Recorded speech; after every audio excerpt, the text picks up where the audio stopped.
So I'd like to talk about the summer yoga course coming up, and generally about summertime with kind of looking through an Ayurvedic and yogic lens.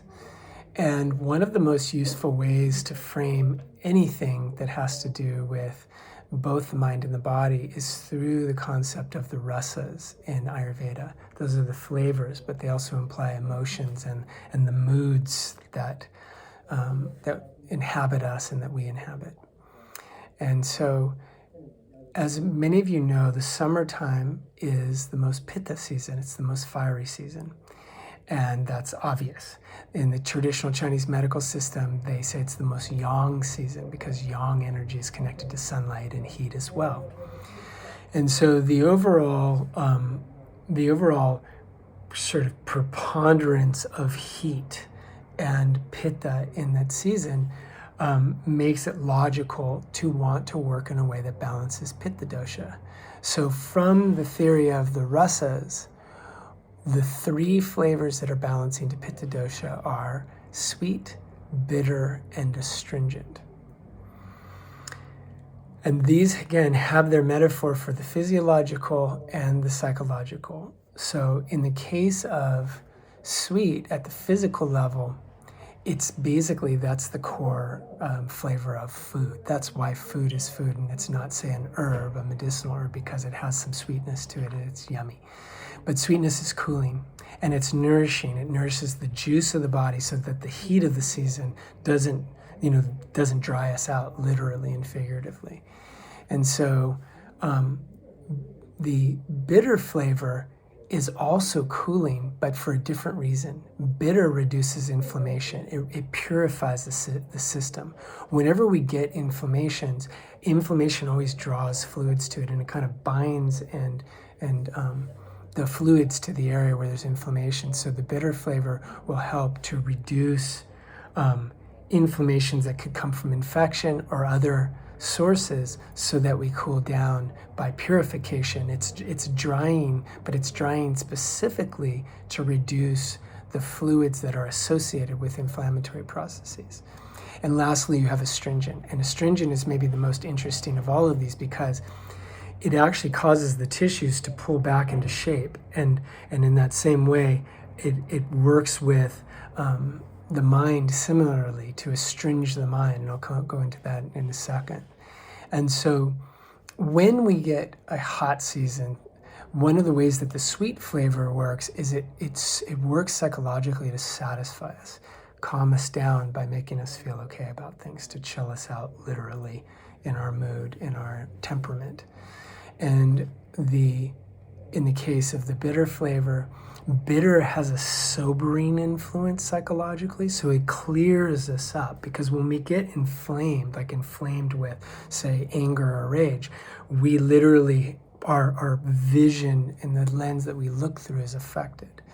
And so the bitter helps to purify and make our frame of reference more accurate psychologically, and to sober us up. Whereas the astringent flavor actually has the effect to pull us off of the surface a little bit, to draw us inward. And so the summertime, of course, is a time when people are outside more, when they're camping more, when they're being more social. And then in the United States, we're having an election year, so that really heats things up in the churn of the politics. And so the astringency of practice, you could say, is the way that we draw our senses inward to counterbalance the just outwardness of the season of summertime. We work with the dryness of introspection and the sort of honesty and kind of attunement that has a bit of a bitter quality because it sobers us up. But then we also work with, in the yoga, from a kind of psychological perspective, doing practices that are going to really, really relax us as well. So going back to foods and this kind of swirling metaphor of the rasas, the yoga practices kind of lend themselves more to the psychology, and the foods lend themselves a little more to the physiology, but they both overlap. So what are foods that are really going to be strong, like say in the sweet, bitter, and astringent flavors? Well, it's interesting because summertime, of course, we have this harvest of a lot of sweet foods, sweet fruits, vegetables like corn, and this wonderful harvest provides us with the opportunity to shift our mode so that we're eating a more complex carbohydrate-rich diet, more plant-based diet. I recommend 85 to 90% of your diet in the summer be that way, because that's what the season's telling you. Whereas you want to get ample protein and fat, but you do it ideally from a more plant-based methodology, precisely because when you combine sweet and astringent in foods, it's actually the biggest category of foods. So most sweet vegetables are vegetables that have have a mildly sweet taste to the tongue. Seeds, nuts, legumes, grains. That whole spectrum is mostly sweet and astringent. So it naturally balances pitta, and it's anti-inflammatory, and it helps the body to go through a purification process during the warm months, because it's proper, as we get back into fall and winter again, to eat heavier foods to sustain ourselves. With bitter foods, it's of course going to be the bitter greens. And then there's also bitter roots like dandelion root, which is great for having tea with. There's also, flavors like grapefruit that has some bitter in its quality.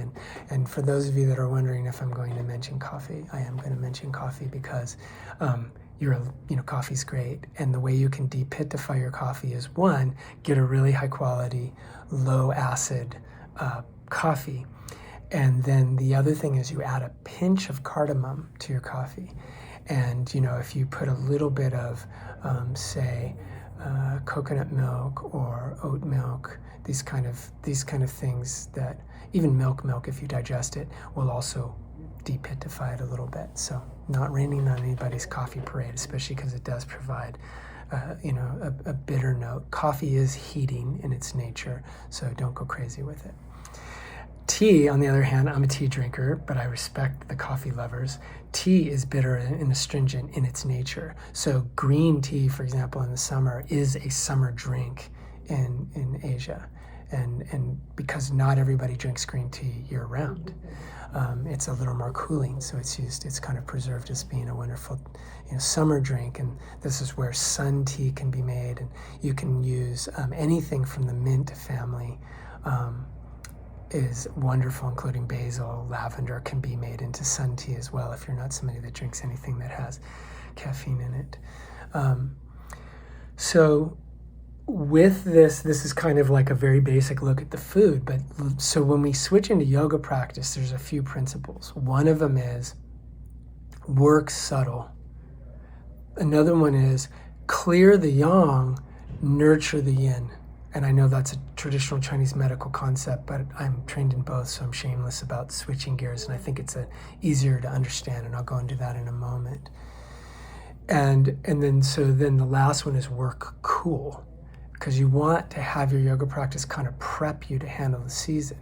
So I'm going to start a little subtle and say that when you're in a hot season, one of the virtues of a yogi is to be able to handle extremes of cold and heat. And the way that you do that actually is to get good at internalizing your awareness so you can let the outer body heat up a little bit without feeling reactive, because your awareness is seated inwardly. So one of the things we're going to do in the yoga practices is that we're going to continue to focus on internal channels. In this case, we're going to focus on two of the primary pitta channels, which are gallbladder and liver channel. Inhaling with the gallbladder channel to circulate and clear the yang energy. And we'll do that also with dynamic practices, strengthening practices, as well as then with exhalations to work with the liver channel and to deeply, deeply relax. And that's the sweetness. That's how you bring the sweetness in, where you keep the emphasis on really softening through the core of the body. It also invites the circulation to open into the core of the body. this is also by working with the subtle body, like working with, in this case, the gallbladder and the Chinese subtle body channels, it pulls our attention inward. So we benefit from the dryness of introspection. We benefit from the astringency of pulling our minds inward, even as we do dynamic work to actually keep our bodies strong for hiking and camping and carrying kids around and all the various things that might happen in your world. And then simultaneously we'll work with supine postures. And this feeds into this principle of working cool, but also working juicy, because being horizontal is the plane of the water element. So you can do a lot of dynamic practice from lying down. You keep your breath working, you work with bandha, those kind of things. You can also do passive work and restorative practice. You can do pranayama lying down, and we'll be doing some cooling pranayamas as well. But the outcome, again, is that we're going to work within a season where, because we tend to get out more, because we tend to be in the sun more, maybe in the water more, maybe we're more social, it can actually build up quite a bit of energy on the surface of the body. Our senses are kind of overstimulated. So we're going to draw ourselves inward, but we're also going to do so while in the process of moving the body in a way that's strengthening, moving the body in a way that keeps all the mobility and the circulation happening. And I should say, as a side note, as I look at more and more at things like the health of the menopausal transition, when I look at healthy aging in all people, what comes back more and more is how important strength training is. Like, you don't take a break from that. It doesn't mean you do excess, but actually for priming the digestive fire, for preventing some of the pro-inflammatory elements of things like visceral fat in the body, the fat that accumulates around the organs and is pro-inflammatory.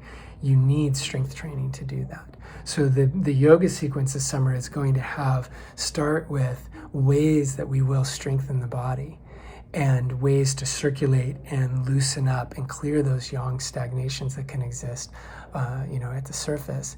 And then the other half of it, there'll be some transitionary movements, but the other half of it is a lot of stuff that is actually done from the supine position, where we are actively receiving the support of the ground. We're able to relax a little more. It gives us a chance to be more internal, but it also gives us a chance to have the fluid circulate in a way that is unique to those postures. So we end up where ideally we do the yang work that we need, but we end up cool, peaceful, and internalized with our senses from the yoga practice. So I hope that this has fertilized your mind for how you may work in your own home practice and some of the ways you may look at food choices. And we'll be sure to pepper the season with some great suggestions about what you can do that are even more detailed.